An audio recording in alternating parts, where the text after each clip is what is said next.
All right, what's up, college baseball fans? Welcome to another episode of the 11.7 podcast. I have a new microphone. I heard everybody's complaints about the audio the last couple episodes. I'm sorry. I had no idea what was wrong. I switched microphones, went from my newest one to my oldest one. Didn't work. So I apologize. Went out and bought another microphone here just to make the audio experience a little bit better. Um, Kind of a recap here. Jack will be joining us later on in the episode. He's out doing business meetings. People are really trying to buy high, or I guess buy low, on Jack the Longshaw right now in his up and coming broadcasting career. But Dimitri is here, even though his name does say Ben on the YouTube. Maybe you should switch that real fast. I know you want to be me, but it's okay. Right now, you do not want to be Ben Upton. I'll tell you that right now. Um, Boom. Anyways, oh, I just got a text message from Ben Mintz asking about college baseball gambling picks right now. I'll get back to him later. But anyways, we're here. We're gonna recap the midweek first. We'll do our weekend series pick 'em when Jack joins, and then Demetrius catching a flight back home. He's leaving San Diego, gonna stay home in Atlanta for a few days, and then he's going back out to Italy. So I'll give you the floor here, Dimitri, before we touch on Home Field Apparel and our partnership with them. Tell the fans you're going back to Italy for what, the fifth year in the fourth or Yep, fifth year? fifth season. Yeah, I mean it'll be the content game will start ramping up a little bit. I don't have as many distractions and busy and stuff out here. Highly recommend checking out San Diego. Probably my number one favorite place in the United States now. Like Pacific Beach, La Jolla, Little Italy, like all around San Diego. Dude, it's a beautiful place. So highly recommend that. Yep, we are catching a red eye back to the East Coast tonight. Um, got some wedding to go to, got some shit to take care of, and then we're off to the land of Italy. Yep. So you're playing professional baseball over there in Italy. Awesome job. If they ever need like a DH pinch hitter, let me know. I'd love to join you over there. And as always, like, if you're a long-time listener, you know Dimitri about April 10th usually he'll be out there in Italy. But that does 6 a.m. episode. that does not stop the college baseball coverage. Dimitri works late hours, early mornings, uh, covering the game and keeping up with it. So the content's only going to get better. Meanwhile, Jack and I will have boots on the ground here in the United States, covering college baseball, hopefully in person a little bit more. Our North Carolina trip was awesome. Had really good feedback from coaches, players, parents. So we'll try to schedule something else here pretty soon. But anyways, let's get into our partnership with Home Field Apparel. If you guys are on the YouTube right now, I'm about to share my screen. And every episode, we give away a team of the week. And this week, the UNCW Seahawks. Ooh. They have a huge home win on Tuesday night against Coastal Carolina. And when people say midweeks don't matter, the amount of just joy and fired up the Seahawks were showed that, midweeks do matter, especially in these in-state rival, I guess not in-state rivalry because North Carolina, South Carolina, but two teams that are at the top of the mid-major rankings over the last 5 to 10 years. And this game meant something. Another reason why I made this the team of the week is because they have some incredible merch over at Home Field Apparel. You guys can look at it if you're listening to the podcast. It's just homefieldapparel.com/collection/UNC or UNC Wilmington. And just I love the colors. I That love the hoodie is sick. logos. The hoodie is sick. I like this black one here, the white one. I mean, it's just really cool stuff. So they have over 150 teams. If you guys use our promo code CWS24, just think College World Series 24, um, you get 15% off your first purchase there. I mentioned it last episode. I don't know if you could hear me or not on the audio, but they're about to launch their college baseball collection now that college basketball is over. And just let me tell you, I College can't basketball's say, not over. well, it's almost over. Um, I guess we are in the final four. My bracket's been busted for a while, but yeah, Home Field Apparel is about to. I think they're about to shatter the glass ceiling of college baseball apparel. It's going to be sick. I got some sneak peeks with the guys. You guys are going to love it. A lot of teams, a lot of retro looks. It's I'm trying not to spoil too much. I don't want to say too much because I'm not allowed to. But just be on the lookout. That's all I'm going to say. Hey, we Um, shattered the college baseball apparel game with Defend the Bus lot. right, yeah, we have our own apparel line too. Georgia State, they chirped at us a little bit on Twitter, but in a fun and caring way. And so we decided to launch a Georgia State esque, can't say exactly, but esque Defend the Bus Lot shirts, and they promoted it on their Twitter, which was sick. We sold a good bit of them, and hoping to launch some maybe a few other schools. We have about 12 right now, I want to say, We have and how many do we have? We have one, two, three, four, 5, 6, 7, 8, 9, 10, 11, 12, 13. 13 now. Yeah, once an episode, you'll get Dimitri counting, starting at one. There's like always one point in the episode where you just go 1, 2, 3, 4, 5, 6, Oh 7, yeah, 8, we 9, always do 10, that. 11. Every episode, we always do something like that. Yeah, every episode you're counting something. But anyways, we're here. We're gonna recap the midweek, and I think the perfect place to start is with Jack Caglione, 491-foot homer. And that wasn't a close ball game against Florida A&M. Like this wasn't a 15-0 run rule. I think they ended up winning by 3, 10-7, something like that. We were at risk of another SWAC team beating an SEC team in the midweek because on Monday night the Southern Jaguars beat LSU on the road. So SWAC's a lot better this year, man. I think there's some really good teams, and they're not going to be that automatic win in regional play as a 4 seed. The swaggy swag. Now, the reason why I So, brought it hey, up, I was gonna say something about. I keep seeing people say, "Oh, Dimitri, you're on your knees for Jack Caggs." I think Jack Caggs sucks. By the way, this was just a whole narrative. I was just saying he's really good. He's not that good of a player. I think he probably like maybe 48 to 52 range in the best college baseball player ranking for this year. I don't think he's very good. He's average on the mound. Can't hit too much. So I just want to make that clear. I don't think Jack Caggs is very good. I'm not a big fan of him. look, 80% of college baseball fans have no sense of sarcasm, and you're about to get us canceled. The Florida SID is already clipping this and putting it on their College World Series montage that they're going to release. Oh Uh, my god, I forgot they're gonna clip it without any context, and I'm gonna look like an idiot. that's why my face was like this. I was like, oh, here we go again. People are going to call us clickbaity. The reason why I brought it up though is the day after we were arguing whether Jack Caglione's a top 5 overall pick or not. Is he going to go 1-1? That boosted it quite a bit. But it takes a special college baseball player to hit a ball 450 feet. You add an extra 41 feet to that, and going off of what he did last year, and I want to say he's improved as a hitter this year. The numbers quite aren't what they were at this point last year, but he's not getting pitched. He's not getting pitched to as much. You couple that with he looks more athletic on the field. Like his defense is spectacular. On the mound, he's tremendously better. Like I think I think there's a good chance that it's a no-brainer to some organizations. Like, let's just draft him number 1 overall. If he's a bust, like we will take that. Because right now it looks like he's got very little bust potential. The floor is high, the ceiling's way high. That's my opinion. He, okay, the sarcasm was sarcasm. I think he's the best player in college baseball, and like I don't understand why people always have to take it as, "Oh, you're on your knees for him." Dude, you cover the sport when the best player is going off all the time. You cover it, you talk about it, you praise him. I don't think that's a weirdo thing. But I mean, yeah, I mean, I think he's unbelievable. How can you not just appreciate the talent that he had and just be unbiased for 5 minutes and just be like, this guy's like when people watch Otani, they're like, "Oh, Otani." I mean, he's the best player in baseball, and it's a talent. When you watch LeBron James, you appreciate greatness.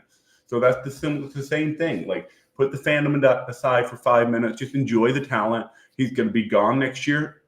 The attention will shift to somebody else or a couple other players. I have a comparison for Jack Caglione.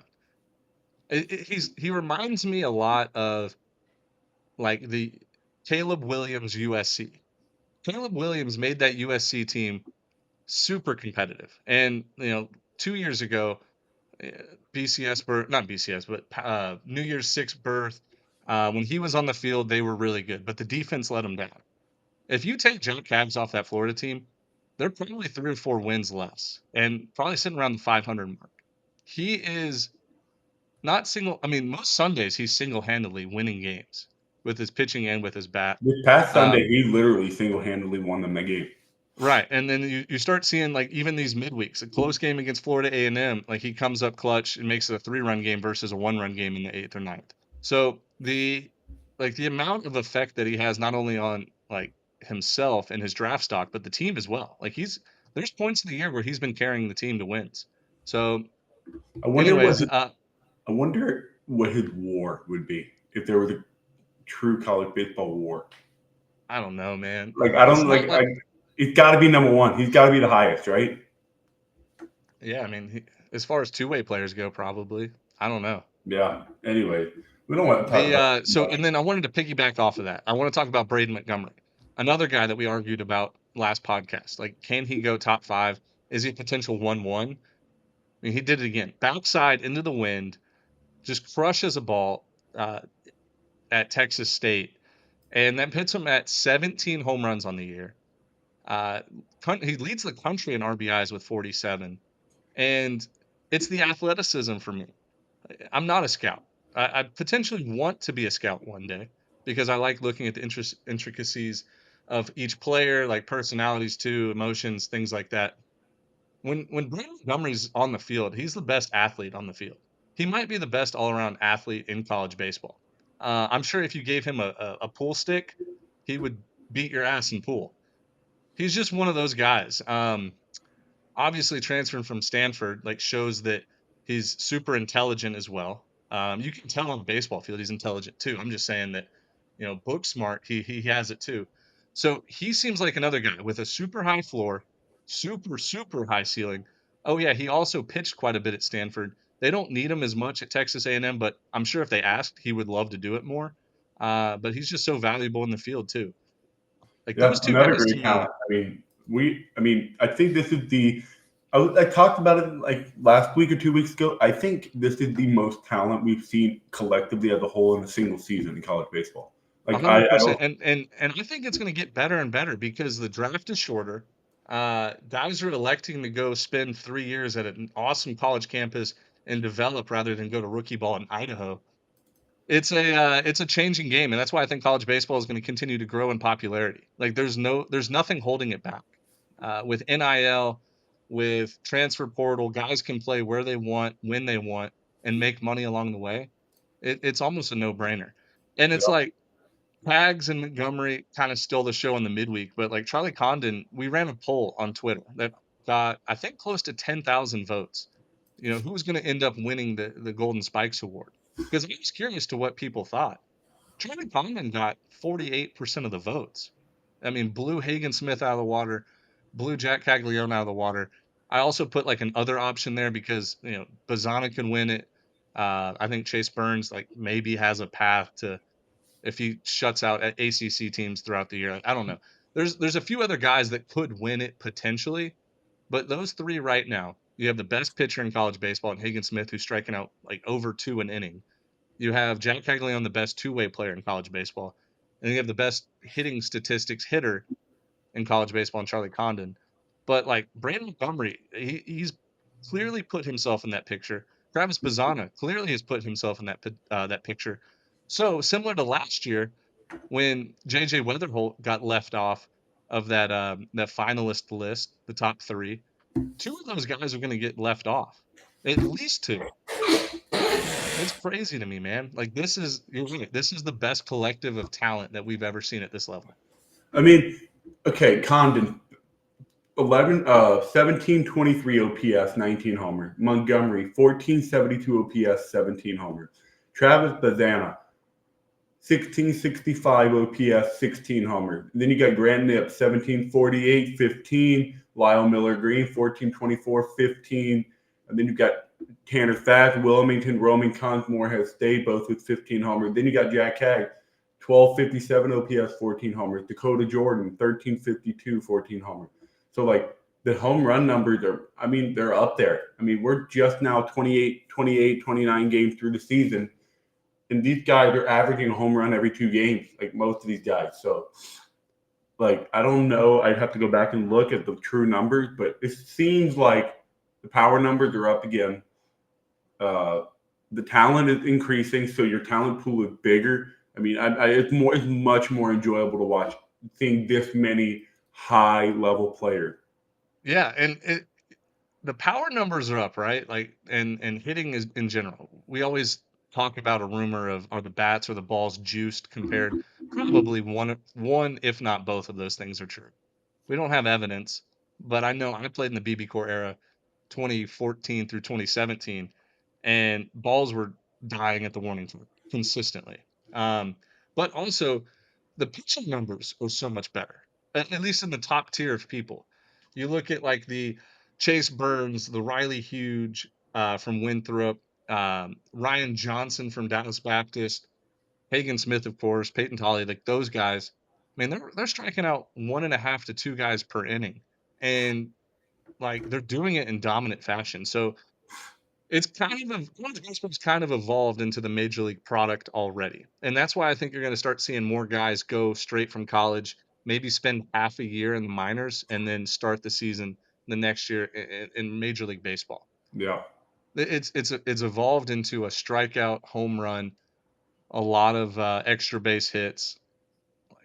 There's really no much like there's certain teams that play in between. They'll play the small ball, hit and run, bunt, safety squeezes. There's still teams that do that stuff, but for the most part, like it's one extreme or the other. So, anyways, that's just kind of my tidbit there on the yeah. midweek. Uh, UNCW, we already talked about it. They beat Coastal. That was a huge win for them. UNCW still undefeated in CAA play, 6-0, leading that conference, which I think is like one of the best, if not the best, mid-major conference. Well, I was gonna give behind the Sun Belt. I was gonna give a couple other shout outs to teams. We don't have to really dive too much into them, but Stetson, 20-9 on the year, 7-2 in the Atlantic Sun. They boat race South Florida, run rule them in 8. That's a Yep. dangerous team. That's a dangerous team. East Carolina, boat race NC State. I think that. I mean, at this point, you just got to expect East Carolina to be a good team every year. Like, there's no down year. Cliff Godwin, um, Oral Roberts, 10-19, 10-19 on the year, dude. They lost everybody. When you're a team like that and you go to Omaha and you hit the jackpot with that many players on your roster at the same time, it's bound to be a major like a lot of work to get back up there. Yeah, but let me talk about Oral Roberts just real quick. I'll let you move on. They will trade that Omaha piece for a below 500 season the next year because what it does is it sets up recruiting for the next 4 years. Like Oral Roberts maybe has a down year this year because they're replacing everybody. Like it felt like 8 starters, every single pitcher that pitched, they had to replace. But they probably got some really good high school guys to commit. Like, oh, this team just went to Omaha, and that effect will last 2 3 years. And it's like what you do those 2 to 3 years after you make Omaha, um, like what kind of recruiting you do then to see if you bounce back and become like one of the premier mid majors in the country. So the coaching staff's still there, and I trust them. Like I think they're going to develop the guys well, recruit even better, and this is a program that should bounce back huge next year. I agree. I think you nailed it right there. Um, Memphis, below 500 team. They host Ole Miss. They beat them. Ole Miss is struggling. I think it's safe to say Mississippi State is the better of the two right now this year. I think they're going to be the postseason team. Ole Miss might miss out again. And I don't know. I don't know. I know we talk about trading national championships for 5 years of irrelevancy, but Bianco, they're going to get impatient because they tasted the top and they're going to want it again as soon as possible. So that's something to keep an eye out on. Well, Lamar, let me touch on that.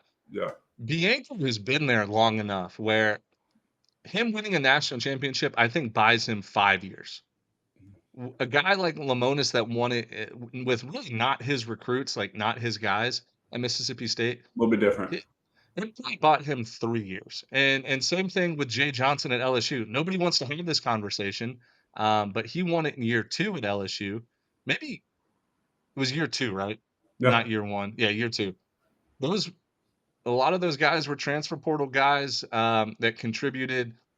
Like that probably bought him the same, like 3 years. If LSU finishes at the bottom of the SEC this year and has another bad year, like he is very clearly on the hot seat. He's coming from an Arizona team that he brought to Omaha, right? Like he did it good. Like he's a great coach. Let me get it straight. But there's a difference between what Lamonis and Johnson did versus what Bianco did. Bianco's been there forever. Like it should have bought him more time winning that national championship because it's like, I okay, he's proven he can do it. Those other two, like they might get replaced less than 5 years after winning a national championship.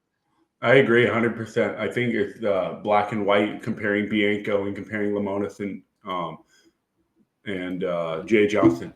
I mean, Paul Skeen, Tommy White, and name whoever else, Thatcher Hurd, like Christian none of those Little, guys are recruit. They're all transferred. And but if you go look at Jay Johnson's track record at Arizona, he had a lot of mediocre years there too. He has some great years, but he had a lot of mediocre years there too. So it's sometimes you gotta track. You know, like when they say with money, follow the money. Same thing, hmm you got to follow his track record, and usually you'll see a bigger picture here. So I think Jay will be fine, but I'm telling you, LSU faithful will be on his ass if he I mean, finishes they got rid of Coach O, the football coach, winning a national championship. Less than 2 years later, he's gone. Like gone. that's how quick that Baton Rouge does it.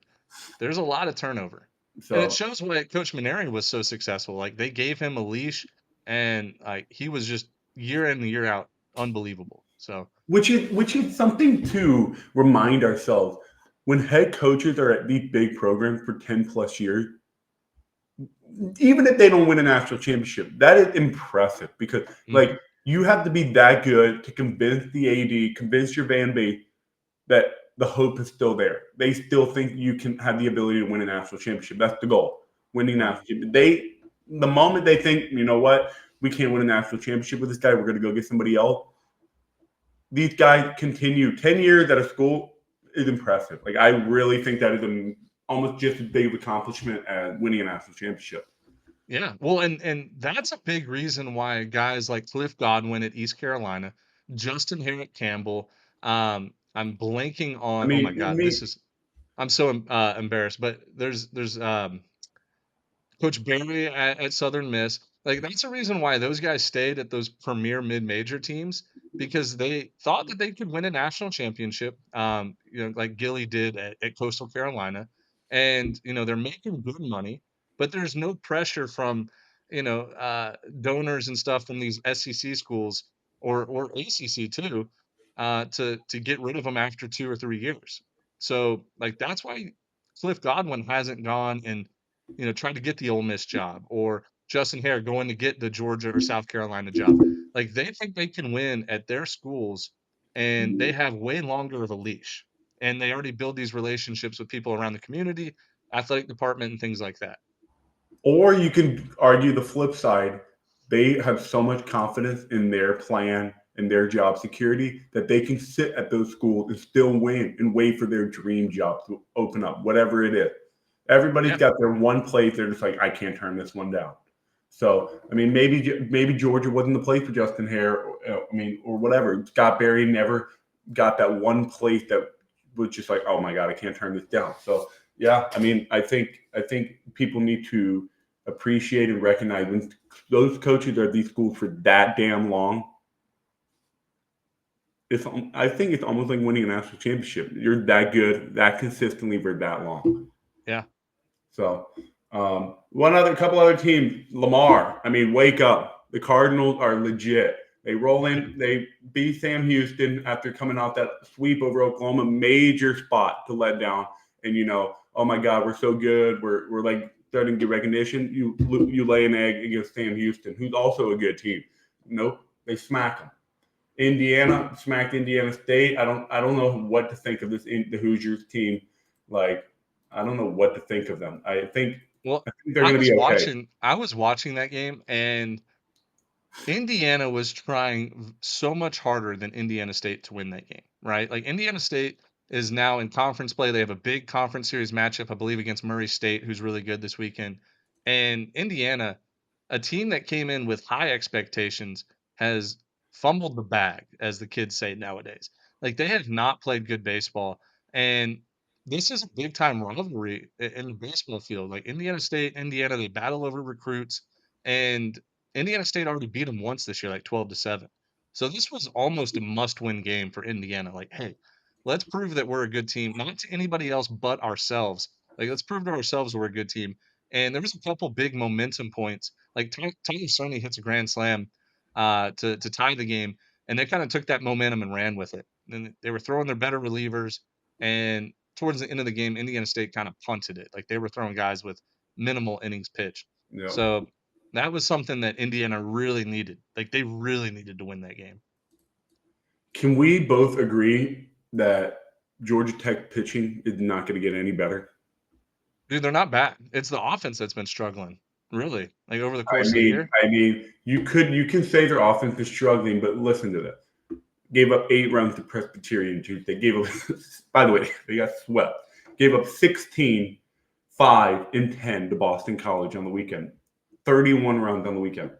Gave up 9, 11, and 5 to North Carolina, getting swept. So their offense is struggling. But if you look at it, they're coming out of the gate, first 3 innings already down.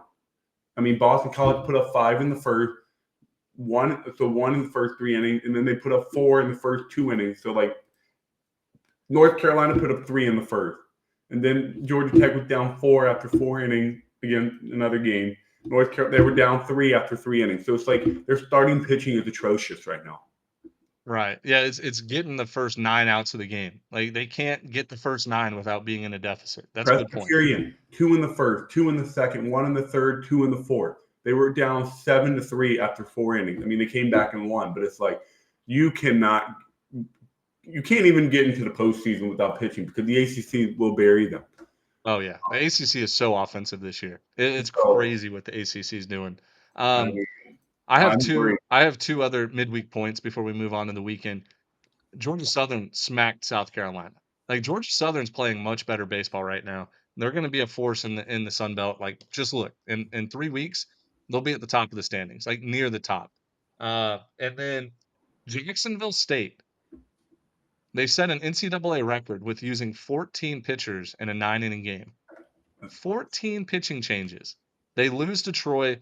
They were up, I think, 9-0, and then they blew the lead. Troy ended up winning something like 18-10. But my goodness, Jacksonville State, that dude, I bet that game probably lasted 5 hours. I didn't watch it. I kind of took yesterday off, a little mental reset day. And when I was looking at box scores and looking at the Twitter account, I was blown away. 14 pitchers in a 9-inning game. That's so cool. Nuts. Yeah, that's cool, but it sucks. Hey, do Um, you think pitching coach or head coach had one of those little step trackers on their wrist and was like, "Damn, how much did I walk out and back from the mound?" yeah, because you got to think there was probably some mound visits that didn't result in Or, pitching yeah. changes either. So 14 changes. You could assume, I wouldn't say double, but they probably made 25 mound visits, 24, 25 mound No, visits. that's not true because they probably had some guys pitch an inning, finish the inning, and then send another guy All right, back all right, out all right. there. So let's just say 14, 15, Fo- between 15 and 20 mound visits. No, I would say like somewhere between 10 and 14 ish. Maybe. Okay. Yeah, you're probably right. Couple other ones that I mean, FAU massive series against East Carolina this weekend. They shut out Miami at home. I think it speaks volume to these teams, especially in the state of Florida and Texas, that can win their midweek. Florida State, I think they're undefeated in midweek. They take care of business. I mean, Jacksonville's not a bad team. They beat them.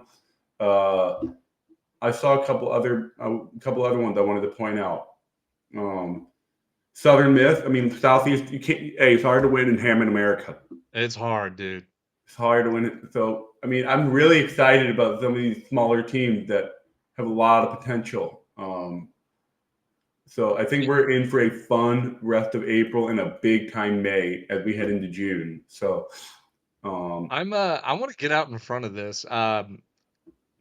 There's like a stigma going around college baseball social media and maybe even outside of social media that midweeks don't matter. no, they do. And when I say this, I'm being 100% honest. Like midweeks matter. And it's not because, like, maybe these people on social media are saying it because their team is losing midweeks consistently. Some of the biggest fan bases, they don't really show up in midweeks. Like the team loses to lesser opponents. But for example, like you just said the Lamar Sam Houston game. I brought up Indiana State, Indiana, Southern Miss, Southeastern Louisiana. These midweeks matter because this might be the only time they play that team this year, or it might be like part of a 3-game series spread across 3 midweeks. But these schools battle each other for recruiting purposes. They battle for RPI points. Guess what? The RPI doesn't know if it's a midweek or a weekend. And when it comes down to it, if you lose 3 midweek games that you should win, and you're sitting at 46 in the RPI versus 31, like that's an at-large spot. So they do matter. I'm tired of people saying like that maybe don't do the research, like, oh, midweeks don't matter. Well, guess what, Florida fans? Midweeks might be the reason why you don't host a regional versus you do. Like it could very well be the case. If you're sitting at 19 in the RPI, but you lose 3 midweek games to very bad teams, that could put you up in the 14 to 12 range. So they do matter. You just don't realize it right now. Ask like Grand Canyon a couple years ago. Ask UC Irvine last year. They slipped up in a couple midweeks against bad teams out in California, and they didn't make it into the tournament.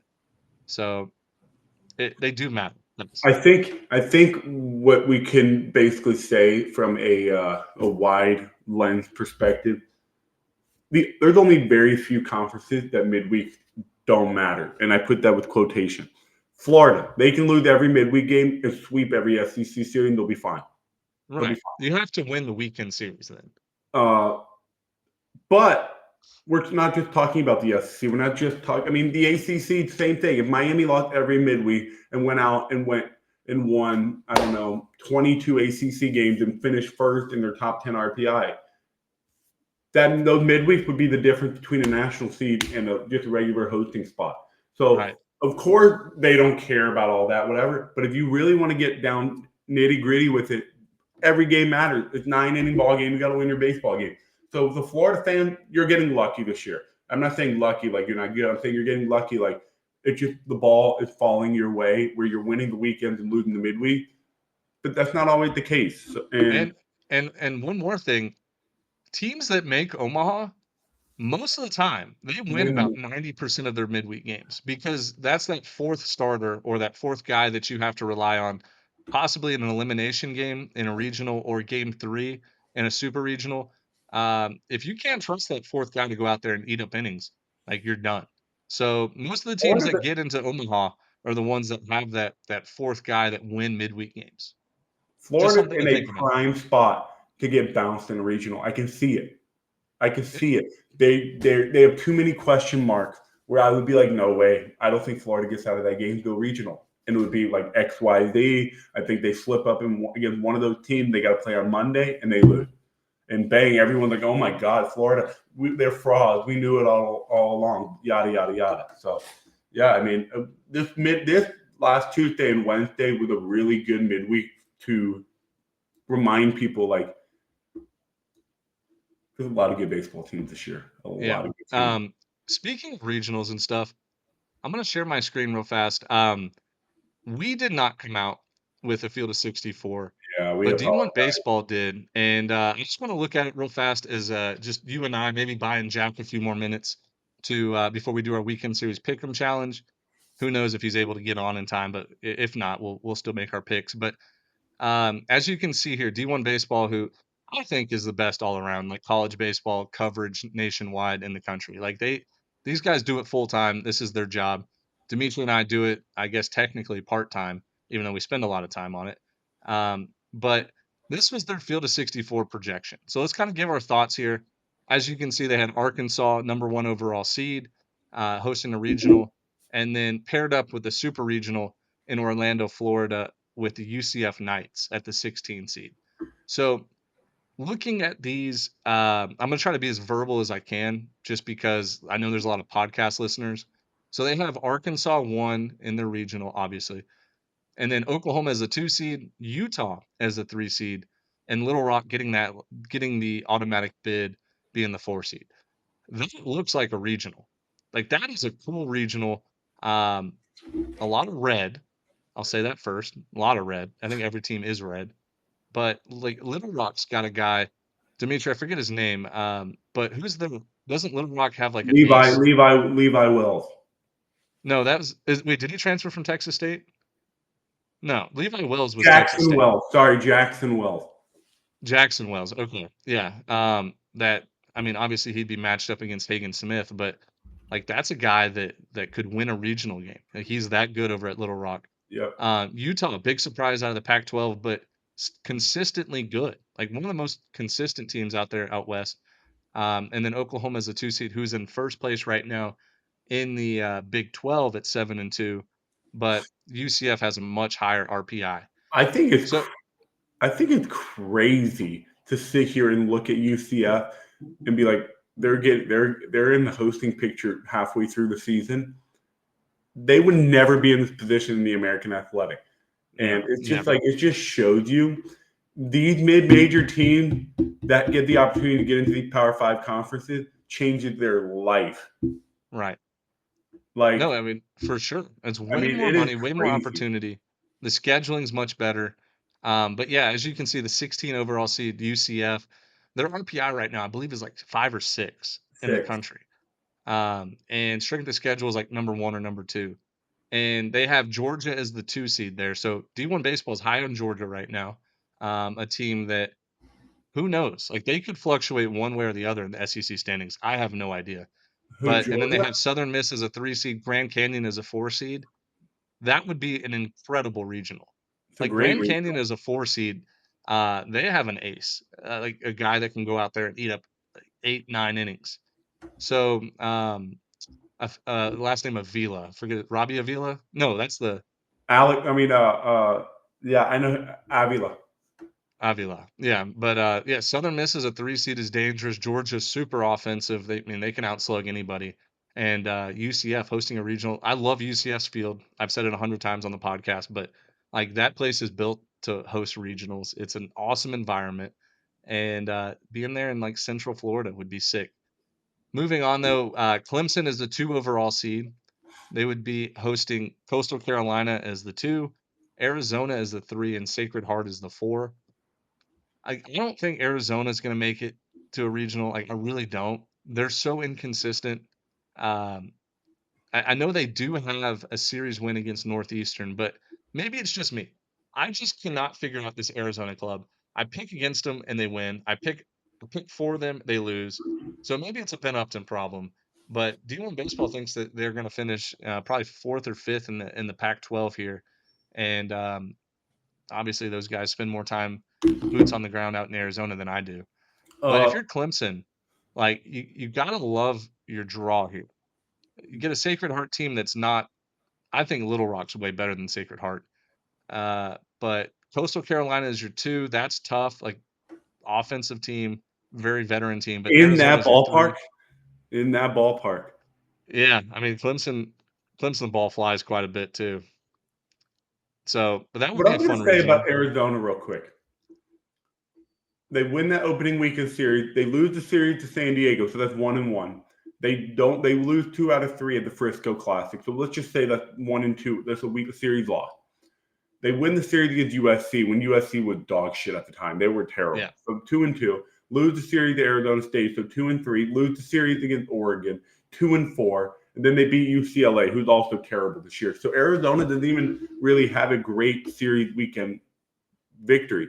I mean, Northeastern, they're good. I think they're good. I'm still high on them, but they were at home opening weekend. Like, you take that with a grain of salt. So I mean, we're 28 games in. They don't have a marquee series win.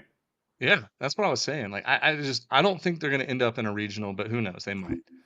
Um, they have the Clemson regional, the 2 seed, matched up in the 15 regional, the Nebraska Cornhuskers, which is one of my teams that I hope hosts a regional because Haymarket Park is freaking awesome. Nebraska did lose to Creighton in the midweek, yeah, Tuesday. Was not 10,000 fans like I was told that there would be. There's probably about 3,000 fans. The weather was crappy, wind was blowing, it's cold, So you got whatever. bad But scoop. yeah, the bad scoop. But Nebraska is the 1. LSU is the 2. So they think LSU will rebound, finish the year strong. Wow. And LSU. Creighton is the 3, St. Louis is a 4. St. Louis, I believe, has only lost like 5 or 6 games this year. They've played really well. This would be an all-time color matchup. I mean, you get the red, you get the purple, gold, you get the blue and white with Creighton, blue and white with St. Louis. Like, I would love visually to watch this regional, and I think it would sell out. It would probably be the most. I mean, because Creighton's right there, St. Louis is not too far. LSU travels really well, and Nebraska has, a very strong baseball fan base. So that regional would be electric. I played 2 years at Haymarket Park in Lincoln. I think that regional would be electric. Nebraska fans would obviously not let any LSU fans get into that ballpark, but LSU fans would travel. They Yeah, always do. 100%. They would be up there. There's massive amounts of space for grass berm. You're right downtown Lincoln. Really fun regional. Yep. The 3 overall seed, they have Texas A&M, which I think is pretty unanimous. I think everybody pretty much has Arkansas, Clemson, A&M, 1, 2, 3 in that order. And this one's cool. I mean, you get Texas or Texas A&M as the 1, the Raging Cajuns is the 2, and shout out to Raging Cajuns. They have the longest winning streak in college baseball right now with 12, I believe, maybe 13 now. But Raging Cajuns is the 2 seed, Texas Longhorns is the 3, and the Lamar Cardinals is the 4. I'll just go ahead and say it, like, this one would be my favorite, hands down, to watch. I mean, you get big time rivals, big time fan bases, an elite 4 seed with Lamar. Everybody is right there, like, within 3 hours of each other. This would be sick in College Station. What a regional right there. I mean, It could you yeah. imagine Saturday? Imagine Texas beats Louisiana. A&M versus Texas Saturday night in College Station. Oh my God! Yeah, dude, it would be awesome. A lot of star power too. But they have that 3 seed paired up with Charlottesville, Virginia. Virginia is the 14 overall seed. TCU being the 2 seed there, Rutgers 3, Bryant 4. Really, I'll be honest, like that regional does not move the needle for me. Like, sorry Rutgers, sorry Bryant. Yeah, I'm even sorry like UVA and TCU. Like, that would be one of looking through the 16. I get it. Like, Virginia can be really good. TCU is an Omaha, like 2 Omaha teams from last year. We know the NCAA is probably going to screw Rutgers out of a berth anyway, so like they probably won't get in. Um, and Bryant, like, he's a solid Northeastern school, but at the end of the day, like, this one doesn't really move the needle for me. That Um, that reminds me of the I want to say maybe with the Maryland regional last year, 2 years ago. One of the regionals I was like, dude, this is the most boring regional ever. I think that's right up there with it. yeah, was it Maryland, like Wake Forest, UConn. UConn? Yeah, it was, but it ended up being a good regional. But yeah, hopefully. I mean, I love Virginia's field, and they usually have really good like broadcasts for regional, so I'll end up watching it. Like, I feel like Virginia always just gets like that noon start on Friday, and like they're always the first regional to start. That's just kind of my I don't know. That's what I think. But I mean, they're the anyways, first midweek game like every week. Like it's always Duke and Virginia always play like 3 o'clock on Tuesday. yeah, a lot of day games. The 4 overall seed, they have North Carolina Tar Heels, with South Carolina as the 2 seed, Maryland is the 3, USC Upstate is a 4. That one's gonna be a fun regional. Great You get regional. the Maryland's a sneaky good team. Probably, I think Maryland will end up being a 2 seed eventually, um, possibly even winning the Big Ten. Just look out for Maryland. But North Carolina, South Carolina, we already know, like, they don't like each other. Battle of who is Carolina, and USC Upstate. Like, they got a dude on Fridays, and they're probably gonna walk or like run away with the Big South. But yeah, solid regional there. That's paired up with a 13 overall regional. Dallas Baptist, another one of my teams that I hope hosts a regional. Dallas Baptist is the 1. Oklahoma State is the 2. Oregon is the 3. Fresno State is the 4. That Very is it. like, that's a very winnable regional for all 4 of those teams. Like, Fresno State's really, really good. If you get them as a 4 seed in your regional, like, you should be a little worried. Those guys are all juniors and seniors and graduate students. Dallas Baptist, plays really well at home, but I don't think they've been to a super regional in a long time. Well, maybe Yeah, they did 2020. 2 years 2020 they ago. did. No, 2 years ago. Against two. They won their home regional, and they went to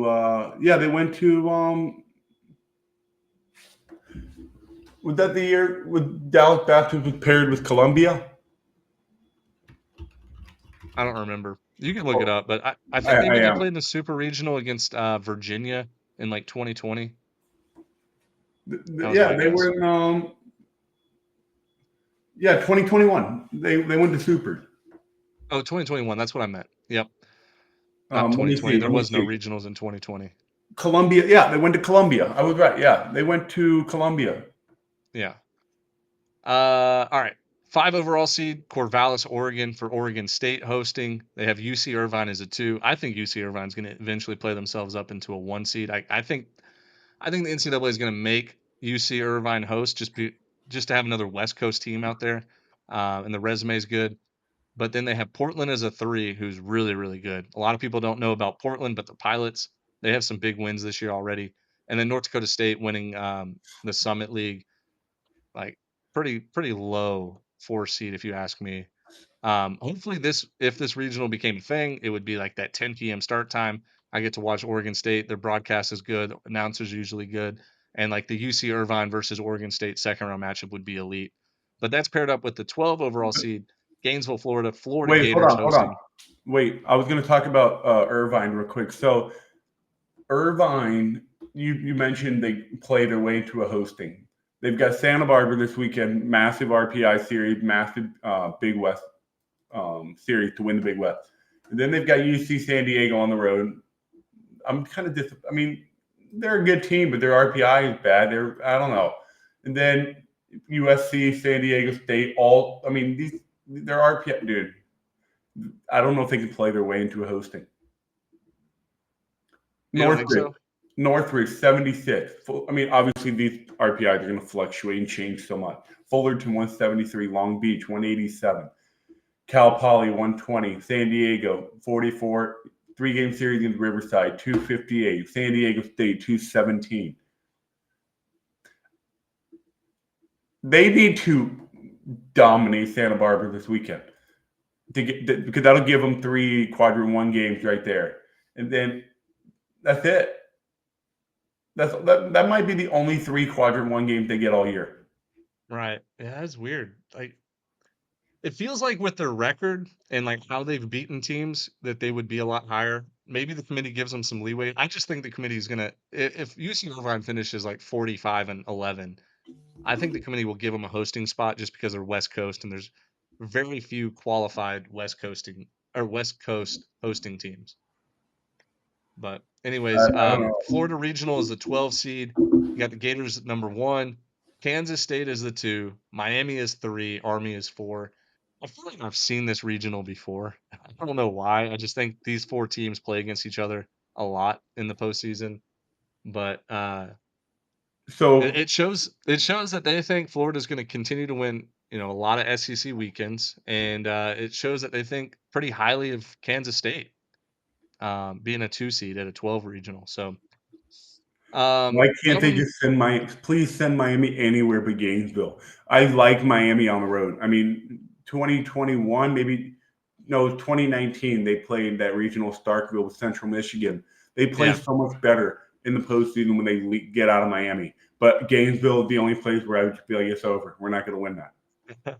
Right. But I could totally see Kansas State winning that series or winning that regional or Miami. I could see Miami winning it too. I think Florida would be a heavy favorite there, being at home. But we've seen Florida lose home regionals quite a bit over the last 10 years. Um, anyways, 6 overall seed we have Tennessee. They're hosting the 2 seed there in that Knoxville regional, Wake Forest. The 3 seed Northeastern, and then the 4 seed Bowling Green, who's undefeated in the MAC right now.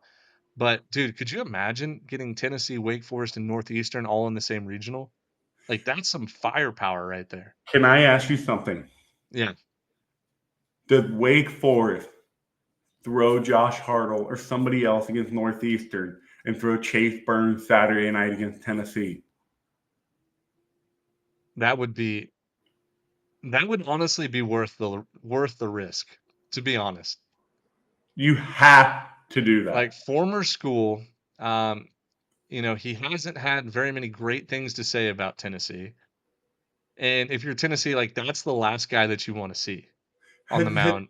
has Chase Burns ever done an interview where someone asked him about his time at Tennessee? I've never seen I anything. don't know. Yeah, I don't know. I mean, I think it's pretty much just like an both sides mutually Yeah. agreed to go away. But yeah, I mean, that would be awesome television. It would probably be the most I watched. It'd be the most watched regional game if Chase Burns was pitching against Tennessee in a second round regional. By far and away, the most watched regional game of the weekend would be Tennessee Wake Forest Saturday night. Chase Burns at Lindsey Nelson Stadium, pitching lab versus pitching lab. Dude, I'm like already excited about it, and we're 2 months away from that ever even possibly happening. Yeah. But I Eh, could I could see that regional as being Notre Dame all over again. Wake Forest gets hot at the end of the year because on paper they were supposed to be really good this year. And if everybody's healthy in the year, pitching figures it out, Wake Forest can be dangerous. Yeah. I mean, you Yeah, and can't dude, I forget. think Northeastern can be dangerous too in regional because their two preseason All-Americans are their two worst hitters right now. Yep. Everybody else is going off for them. So like when they get those two guys rolling, like they were a preseason top 25 team, like one of the best mid-major teams in the country. And then that's paired up with the number 11 regional Kentucky hosting Indiana State as a 2, Kansas as a 3, Northern Kentucky as a 4. Northern Kentucky is sneaky, sneaky good. They have some big wins on their resume. We thought about ranking them in the mid-major poll this week. Like, I don't know how much I would sit and watch this regional if it happened. Like, Kansas interests me a little bit. Indiana State interests me quite a bit. Kentucky, like Kentucky is Kentucky. They're going to pitch well, play good defense, run the bases well. But as far as like firepower, I would watch that first game, Kentucky against Northern Kentucky, and just root really hard for the Norse. Like What do that you would be a think four of? seed that I would love to see win. What do you think of when you think of Northern Kentucky? The guy that transferred to Oklahoma State, Griffin um, Dorsey. Griffin Dorsing. Yeah, Probably one of the best power hitters in the lot since we've started 11.7. he was like the Brian Boswell of college baseball. Brian Bosworth. Bosworth, yeah, That guy, I'm talking power. That guy had yeah. mean machine power. Tattoo sleeves, just I blonde hair. It was I think awesome. I think Kentucky as an 11th seed. I mean, depending on how they get through this next gauntlet of their schedule in the next 3-4 weeks, I would be surprised if Kentucky doesn't end up playing for a national seed. I mean, I know 11 is only 3 spots away, but if they get one or two marquee series wins, they're going to be a national seed team. Yeah. No, I mean, they have done everything they need to right now. First place in the SEC, the SEC East, of course. But, yeah, if they get through the gauntlet that they have coming up, like, dude, we could talk about Kentucky possibly being the number one overall, like, national seed. If Well, they if they win every series, I think they've got to beat Alabama at home and then take 2 out of 3 from Auburn on the road. 4-2, 12-3 in the SEC, and then you've got Tennessee, South Carolina, Arkansas, Florida, Vanderbilt. You lose 2 of those and get one against South Carolina or one of those teams. Kentucky can play their way into being in that national seed conversation. yeah, for sure. All right, we got 4 left. Tallahassee Regional is the 7 overall. Florida State is the 1. Alabama is the 2. Kennesaw State is the 3. Bethune-Cookman is the 4. If you're Florida State, you would love to have this. Like you would sign up for No, this you regional wouldn't. today. Do you remember the last time this regional happened? Literally, Florida State, Alabama, Kennesaw State. Alabama's won a regional in Tallahassee. Kennesaw State's already won a regional in Tallahassee. Both of those That teams was a are, decade ago. I mean, Kennesaw, I think it was 2014, 2015. Kennesaw Yeah, went that's 10 years to, ago. okay, but hey, Stony Brook, the history never dies. Yeah. But I'm just saying, like, if you're Everybody, Florida State, you have Bethune-Cookman as your 4 seed. You don't necessarily have to throw your ace. Like obviously Bethune's like good enough to win the conference, but like you see what I'm saying. Like you would have your ace for the second round matchup against Alabama or Kennesaw State. Uh, I think they would sign up for this 10 times out of 10. Don't forget that's the Kennesaw State team that went in and won a series at Kentucky. I know, and they beat Clemson on a Friday night. Like that is a very difficult regional. Alabama, I think, is a really good team. I mean, they have some really Big Ten series wins. So if I'm Florida Yeah. State, I am not thrilled. You said they'd be happy. I would be not thrilled to have this regional. Well, they would be thrilled to match up in a super regional. You got Vanderbilt as the 10 overall seed. Virginia Tech is the 2. UC Santa Barbara is the 3, and then Samford is a 4. Low key, this is a dangerous regional if you're Vanderbilt. Like Vanderbilt struggled last year to get out of the regional. They ultimately did not. They lost to Oregon, but this has like very similar vibes to last year's They got regional. eliminated by Xavier to Yeah, be 100%. and Xavier was like a really good 4 seed. Like Samford is a really good team that has a Friday night ace that could go toe to toe with Vanderbilt. And then Virginia Tech, their offense, I mean, Micheletti and DiMartini, like they're in first place right now, I think, in the ACC. Tied And first then Carolina. tied for first, right? And then UC Santa Barbara, we already know about Matt Ager and those guys. Like UC Santa Barbara can turn a switch on and like go on a big run, super talented mid major. That would like this regional would be one that I would be rooting for every upset. Like I would just want to see chaos. I, Um, I think Santa Barbara it might be one of the more if they get into this postseason, they might be one of the more dangerous teams because they've been playing on the road almost all year. yeah. I mean, they're at home in California, kind of staying around Santa Barbara, Los Angeles and all that. But they would be no stranger to playing on the road. And once you don't care about home, away, whatever, you become very dangerous. Oh yeah. 100%. I mean, I think that happened to there was a team I want to say in like the last like since we started the podcast last 5 years that played something like the last 15 games on the road plus regional or conference tournaments plus regional that made a run. I want to say it might have been Michigan, It might have been Notre Dame 2 years ago or 3 years ago. There was like one of those teams that I think played it was Michigan. maybe it was Michigan that played all road games like and then conference Their, tournament and then I regionals. think it was their. I think their final two Big Ten series were on the road, something like that. They went to Omaha for the Big Ten tournament. Then they went all the way out to Oregon for Yeah, the that sounds right. regional, and then they went to UCLA for the Super. Yeah, that sounds right. Like one of those teams is like going to get comfortable on the road and not care. And when you're used to living in a, you have 2 luggage cases and living in a hotel for like a month and a half, like, dude, playing baseball is easy. Yep. So, and then the last 2 series, the 8-9 matchup, East Carolina is the 8. They'll be hosting NC State, who they just beat in midweek 2 days ago. San Diego is a 3. They have San Diego as an at-large bid, which is interesting. Just want Which to is make a nice. note I there. mean, they're doing well. Yeah, they always schedule tough non-conference, so that helps. And then Niagara is the 4 seed. I mean, this would probably come down to who's going to win the second round game. Like, I don't think any of these teams are necessarily deep. Um, East Carolina's got 2 amazing starting pitching and a good relief guy. NC Wait, State, I just want to say, I was just going to say something. I didn't mean to cut you off there, but yeah, San you're fine. Diego, I'm surprised they're even putting them as not large. I mean, they they have they lost series against Texas. Okay, they won that series against Arizona. They lost series to Dallas Baptist. Okay, so Arizona and Michigan are their 2 series wins. They lost series to St. Mary's and they swept Pacific, who had 5 wins on the year. So I'm not sure. I'm not so sure about that at large pick there. I mean, maybe they're projecting them, but no, they don't. Usually, when they do they just go down the RPI. They don't project what they think is going to happen a month from now. Yeah, So that's interesting. that's an odd pick for me with San Diego. Yeah. Who do they have winning that conference? I didn't even look. I mean, it would.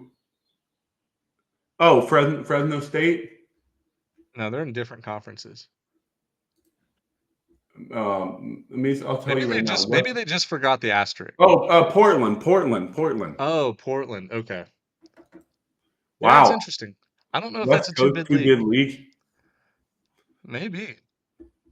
I Maybe. mean, Uh, do we really think East Carolina is going to get a national seed? There's no way. I wouldn't say no way. They have a big series win against UNC. They're winning their midweeks for the most part.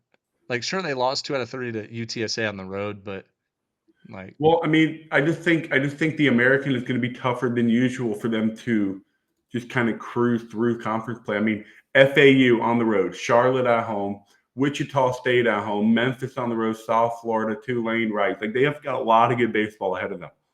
yeah. Like But if I they just win don't every think series, then I could see them being a national seed. if they get through that comfortably and win a lot of those, then yeah. But I just think it can be tougher than people expect.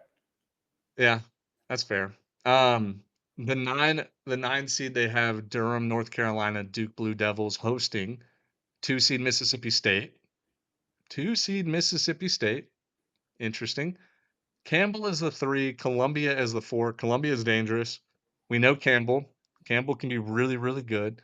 And then Mississippi State, obviously, is kind of a roller coaster this year. Sometimes they look awesome. They did lose a midweek game on Tuesday to Central Arkansas, which doesn't help the resume, but just keep winning SEC series and you'll be fine. But like this regional would interest me. Like I would love to see a Campbell Mississippi State game 1 and then Columbia Duke.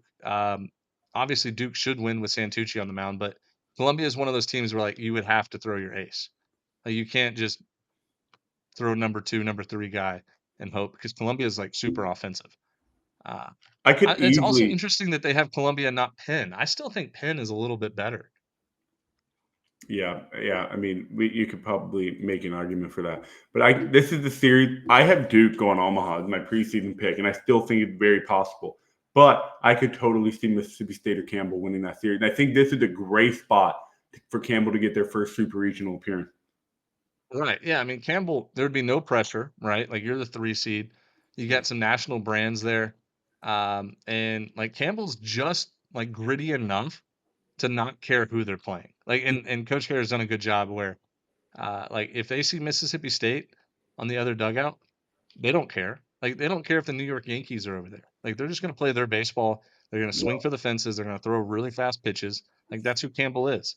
So, So anyways, they look at have this the, real quick. Look at this real quick. Their last four in were Rutgers, Arizona, Kansas, and Campbell. San Diego, apparently they have them as safe, which wow. is really confusing to me. I mean, I I guess mean, we'll find I out. mean, they have San Diego in over West Virginia or Texas. I mean, Texas Tech. I don't know what the deal is with them. I don't know how to gauge them right now. But West Virginia not in over San Diego. And project. I mean, West Virginia's RPI can only go up. I think West Virginia is in really good position to get in the tournament. Like, it's hard for me to see them not making it, but that's just personal opinion. I know you have to settle everything on the field, but yeah, that one's a head scratcher. St. John's, I think, has a really good path to get out of the Big East. Like St. John's is a team that beat Florida Friday night opening day. They also have a series win against Sam Houston, who I think is really good. And I think the Big East RPI is going to be pretty consistent, like top 6 the rest of the season. St. John's got 222 Villanova this weekend, 68 UConn, 163 Butler, 37 Xavier, 39 Creighton, 132 Seton Hall, 54 Georgetown. That's what They I'm have saying. everything in front of them to get into a large bid. I mean, I think St. John's is like almost safe right now. Like the RPI you is just got to win. You just got to win. The opportunity is yeah. in front of them to do it. But anyways, like this is just I mean, this is April 4th. Still tons of baseball to be played, but I was happy to look at this um field of 64. I think it's always fun to look ahead and just see what your team needs to get in the position to either host a regional, get in the tournament, or what you have to do not to lose out on making the tournament. So we'll come out with our own projections. Like obviously everybody's opinion is a little bit different. Nothing is set in stone. Like Good nothing question. is like even Clemson or Arkansas could find a way not to host a regional. There's still a lot of baseball to be played. They only had three Sun Belt teams in there: Louisiana, Southern Miss, and Coastal. Right? Yeah, yeah, Wow, only three Sun Belt teams. Interesting. right. But anyways, we're an hour into the pod. We're gonna go ahead and do our weekend series pick'em preview. 6 series here. I guess Jack will text us his picks later on. Jack is doing much better than me, and much better than Dimitri as well. We'll look at the leaderboard real quick. High Heat 34, 30 and 14 in first place on our leaderboard. C Latham 44 is 29 and 15, tied with Nick Lavergetta. Smiles 117. Fade Ben, that's mean. Fade Ben 22 is also 29 and 15, and so is Cola B-Ball. Cola B-Ball was on our leaderboard all of last year. Like whoever that person is, I don't know who it is, but they're a baller. And then four tied at 28 and 16. We got E Shockley 24, Andrew Miller, shout out Campbell, The Real Truth 28 and 16, and then Cawthorn, I believe is how it's pronounced, 28 and 16 as well, just 2 games back. A lot of weekend series left. Like you can make up ground quickly, especially if you start fading the public like I have.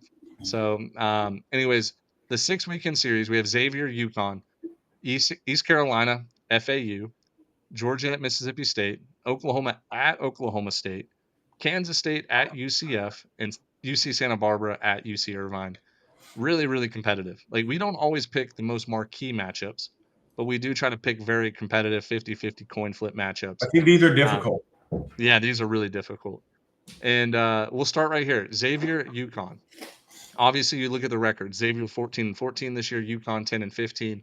But two teams that have kind of cracked the RPI code. They play very, very difficult non-conference schedules on the road the first month and a half of the season, and then they just play the conference games. And midweeks are usually really competitive as well. But I've been high on this Xavier team all year. They go into LSU, they win. They're competitive the first two.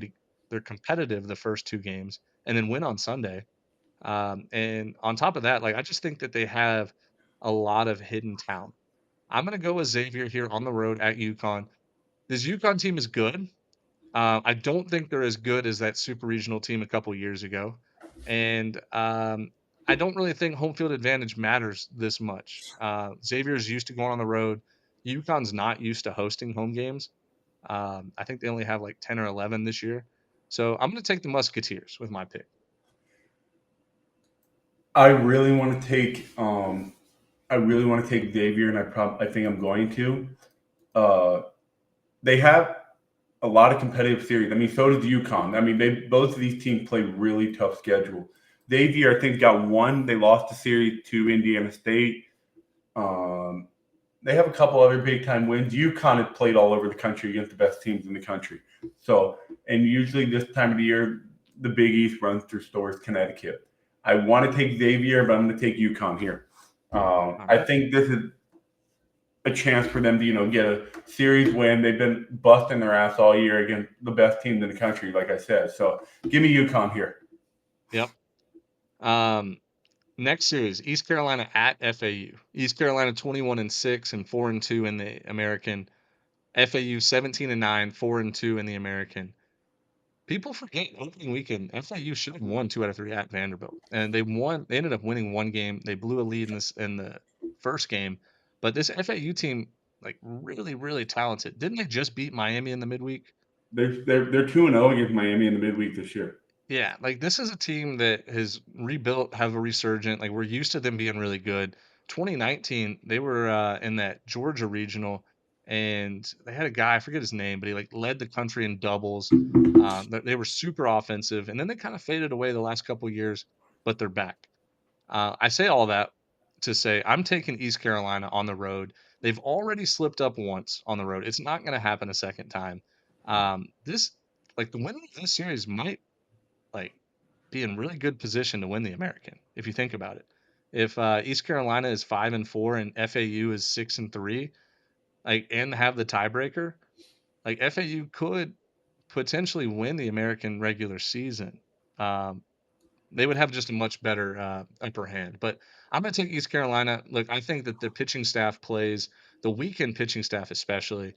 Um, I just really and the way that they swung the bats this midweek against NC State, I think will carry over. FAU is a tough place to play. Not a very good. It's just not like a rowdy environment at all. Um, I think East Carolina. if they can just stay focused, should win the series. I'm just gonna fade that. I want to take East Carolina too, but I'm just gonna fade it. I like the narrative to change. The American Athletic, it's time for somebody else to win it. It's time for somebody else to win this damn conference. So give me the Owls of FAU. I think they can get through it. I think they can get through this weekend, get it to Sunday. I think they have a good shot. I mean, I think East Carolina is the better team, but I want to just take FAU for fun, because I do think they have a chance. God, I sure hope Jack takes East Carolina, because if East Carolina wins the series and there's 2 FAU graphics up on the graphic you make, like East Carolina fans are going to come and burn us down to the ground. It happens every week when we all agree on one team. I don't know.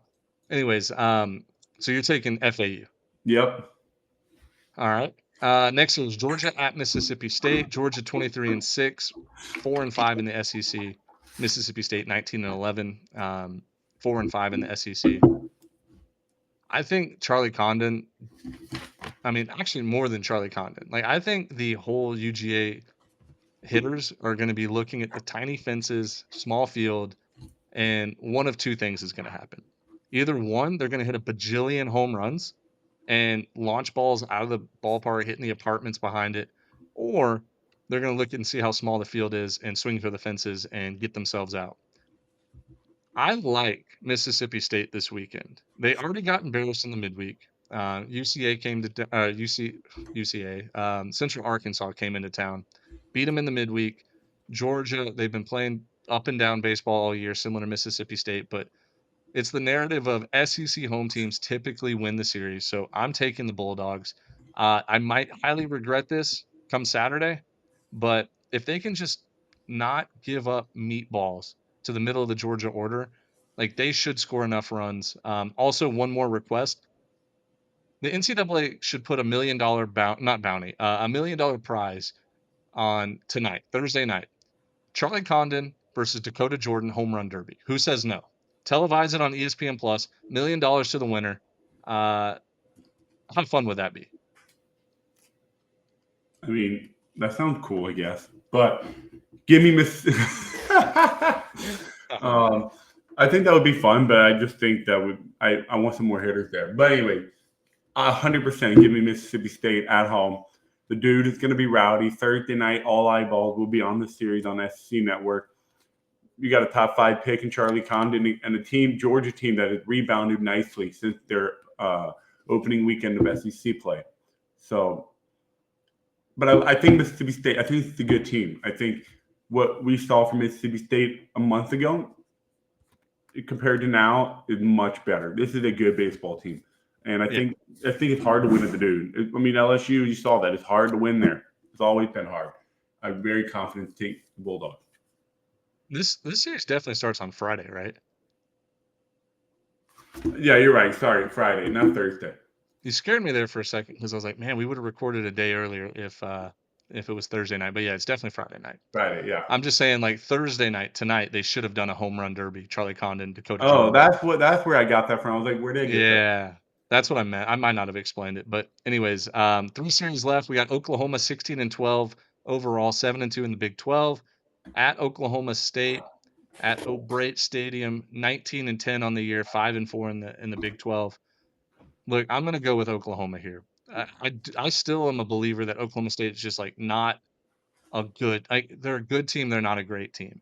I've seen them play multiple games where they've just looked terrible. I know they have star power. I just think Oklahoma is built to win Big 12 series. They got embarrassed last weekend in a non-conference, getting swept by Lamar. But hey, Lamar's a good team. I think Lamar might be better than Oklahoma State.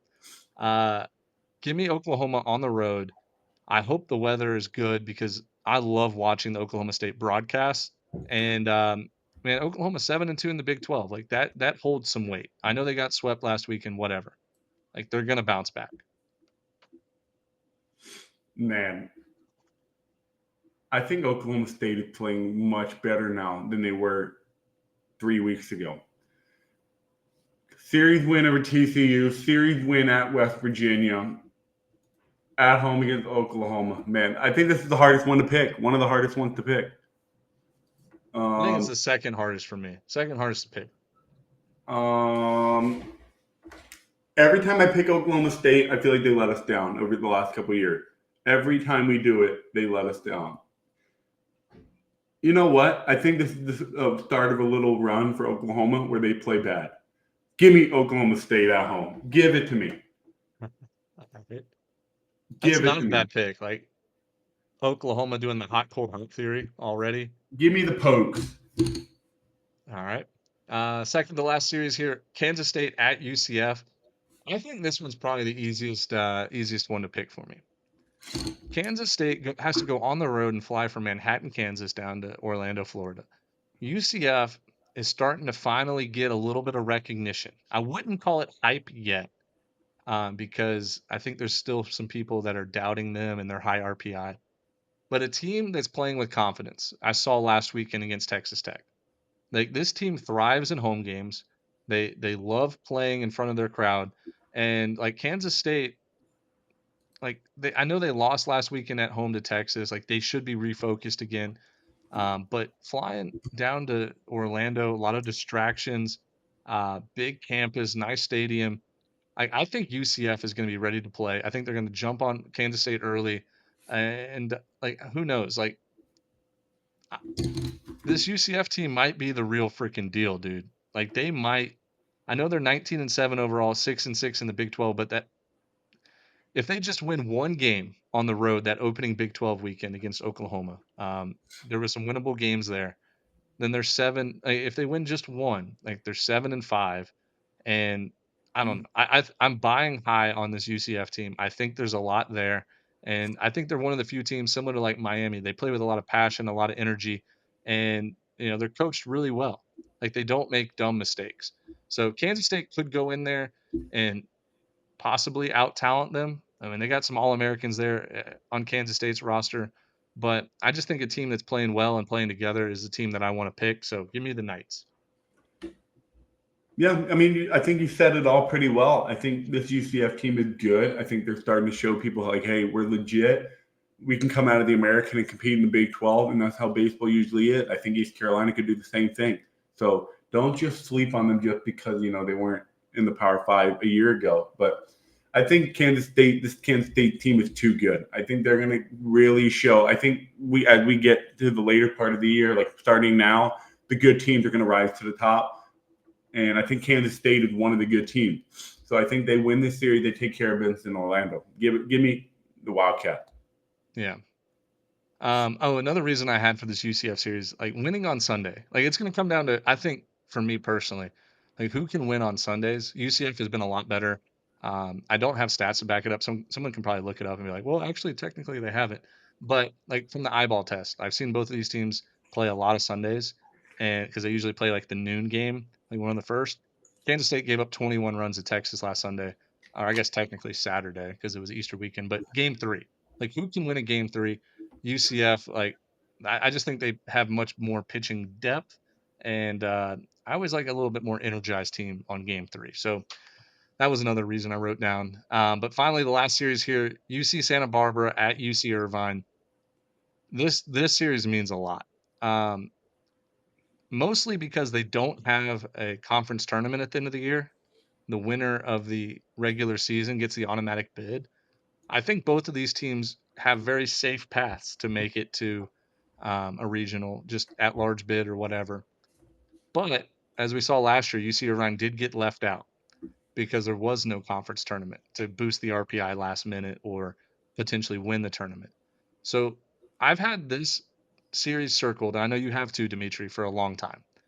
UC Santa Barbara on the road at UC Irvine, two of the most, like I would say these are two of the top five most talented teams on the West Coast. I'm gonna take I'm gonna take UC Irvine here just because it's at home. I know we've talked about everything for UC Santa Barbara's technically been on the road, but UC Irvine I think has a very big home field advantage. That's why I think if they can host a regional, like you gotta love your chances of getting to Omaha or at least a super regional if you're an Anteater fan. Um, Top to bottom, these teams match up pretty well. Um, but that's why it's kind of a coin flip. I'm going to take the home team here, but if you're UC Santa Barbara, you win this series, you set yourself up to be in like prime position to win the regular season. Um, that's kind of my thoughts. Give me Irvine. I don't have much to say. I think this team is better. I think Santa Barbara showed they're really good. I think they have a series win at Oregon. They lost that opening weekend to Campbell. They blew one the Saturday game, maybe. I think they blew it big time. But I think this Irvine team, I'm going to stick with them. My gut. I think this team is so good. Preseason, we had Santa Barbara 1 and Irvine right behind them, like 3, 4, or 5, somewhere in that range. But I think Santa Barbara has shown some of their holes, some of their weaknesses, and I think this Irvine team is strong across the board. Give me Yeah, the Anteater. By the way, if there's a series you want to watch and learn about West Coast baseball and get a feel just one time all year, this is the one to watch. This is the one to watch, and it will tell you everything you need to know about the Big West and how good these teams are. right. No, and great broadcast at Irvine too. Super professional. Them in Long Beach State, I love watching their broadcasts. It's great stuff. One last thing here before we go. I know Dimitri has to catch a flight, but we have three really good series starting Thursday as we're recording this. Ole Miss at Arkansas, Vanderbilt at LSU, North Carolina at Virginia. Let's quickly just give our thoughts on all three. Ole Miss, like, dude, you're gonna be facing Hagen Smith on a Thursday night, like at home. Like that's a tough matchup. Maybe try to play for a Friday, Saturday win if you're Ole Miss. I don't think that they're going to match up against Arkansas and Hagen Smith, but that one's going to be a fun one to watch. I'm more excited to watch the other two series though. Vanderbilt at LSU. Like, can LSU win a series at home in desperate times? Because if LSU starts 3-9 in SEC play, that is so much different than starting 4-8, and so much different than 5-7. I I think this is almost like a a It's must must-win win. series. Like it's almost a must-win series. Shoot, dude, they could be 2-10 if they get swept at home. I'm not saying they're going to, but my God, like Vanderbilt is not going to be intimidated by the box. Like that is like they're going to be ready to play. So I know Vanderbilt got swept at South Carolina 2 weeks ago. So like they haven't really proven it on the road yet, but must They're win 0-3 series on for the road. LSU. They have three Yeah, games on the road. yeah. Must win series for LSU. Like you have to do whatever it takes to win 2 out of 3 because 3-9 is so much different than 4-8. I And think then this North fit. Carolina. I Oh, go think ahead. this fits the narrative perfectly of what we've. There's a pattern we've seen this year. Great weekend, bad followed up by a bad weekend. Bad weekend followed up by a good week. I think this is the perfect spot for LSU to take a series and kind of say, hey, we're just playing bad right now. We're still a really good team. Like pump the brakes a little bit. Yeah, also, like if LSU goes out and sweeps Vanderbilt, like then Vanderbilt's got a problem. Hey, we're Yeah. 0-6 in SEC play on the road. Uh, that would be something the committee does not want to see. And anyways, like I'm projecting a big Tommy White series. Like you got to step up. You got to How be the many times are leader. you He's gonna been say that? like he has like this year. Like he's played really well. I know. And like has improved his draft stock. But But like if you keep saying big Tommy White weekend, wouldn't that at some point become a normal weekend for Tommy White? no, I'm talking like 3+ homers, like 10+ RBIs. Like Very nice. he's got to just do more than what he's doing. And it's not fair to him because other guys aren't stepping up, but I think if he goes like nuclear mode, I think the rest of the team will follow.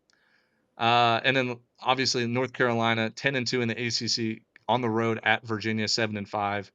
We know both of these teams. Like they got flamethrowers on the mound and they got big bats. Like I'm expecting some high scoring games.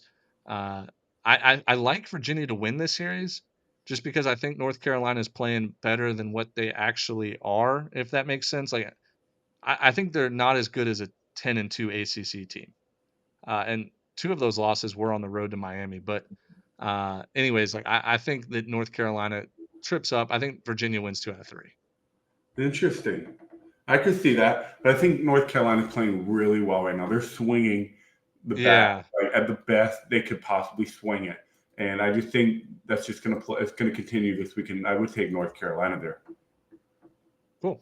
Well, anyways, we appreciate everybody that follows us and listens to the pod and watches it on YouTube. You guys check out our store. Like we talked about it earlier, we got some really cool merch up there. Gonna release some more here soon. But anyways, like we appreciate everybody. Thank you so much. Tell your friends, tell your parents about us. College baseball is about to go full swing here in April, May, June. And anyways, y'all enjoy the weekend, and we'll be back Sunday night. See everybody.